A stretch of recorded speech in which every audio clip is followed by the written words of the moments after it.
ಮಾಡ್ಬೇಕು, ಬೋನಸ್ ನಿಮಗೆ. ಯಾಕೆಂದ್ರೆ ಅಲ್ಲಿ ವಾತಾವರಣ ತುಂಬಾ ಕೆಟ್ಟೋಗಿದೆ. ದಯಮಾಡಿ ಒಂದು ರಿಕ್ವೆಸ್ಟ್, ಬೆಂಗಳೂರಿನಲ್ಲಿ ಎಷ್ಟೇ ಆಸ್ತಿ ಇದ್ರು ಅದನ್ನೆಲ್ಲ ಒಂದು ಮಾರಾಕ್ಬಿಟ್ಟು ಒಂದು 2-3 ವರ್ಷದಲ್ಲಿ ಊರು ಬಿಟ್ಬಿಡಿ.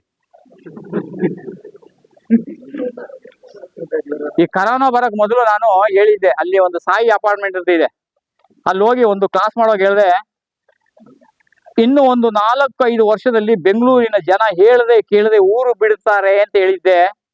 4 ತಿಂಗಳು ಒಳಗಡೆ ಬಂದ್ಬಿಡ್ತು. ಅವ್ರವರೇ ಬಿಡೋಕೆ ಮಾಡಿ. ಕೆಲವ್ರು ಹೇಳಿದ್ರು, ಸರ್ 4 ವರ್ಷ ಹೇಳಿದ್ರಿ, 4 ತಿಂಗಳಲ್ಲೇ ಆಗೋಯ್ತು.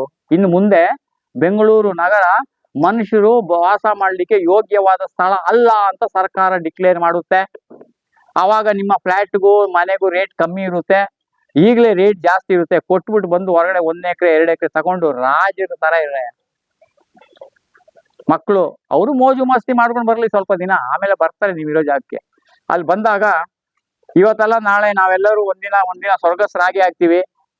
ಹರಿಶ್ಚಂದ್ರ ಘಾಟಲ್ಲಿ 4 ದಿನ ಕಾದು ತಗೊಂಡೋಗಿ ಕೊಳ್ತಿರೋ ಹೆಣನ ಹಾಕೋ ಬದಲು ನಿಮ್ಮ ಜಮೀನಲ್ಲೇ ಹಾಕಿದ್ರೆ ನಿಮ್ ತಂದೆ ತಾಯಿ ಅಜ್ಜ ತಾತ ಮೊಮ್ಮಕ್ಕಳು ಬಂದು ನೆನ್ಸ್ಕೋತಾರೆ, ನಮ್ ತಾತ ಬೆಂಗಳೂರಿನಲ್ಲಿ ಇದ್ದ, ಇಲ್ಲಿ ಬಂದು ತೋಟ ಮಾಡ್ದ, ಇವತ್ತು ನಮ್ಗೊಂದು ಉಳ್ಕೊಳಕ್ ಜಾಗ ಆಯ್ತು, ಅವಂದೇ ಗೋರಿ ಪೂಜೆ ಮಾಡಿ ಅಂತಾರೆ.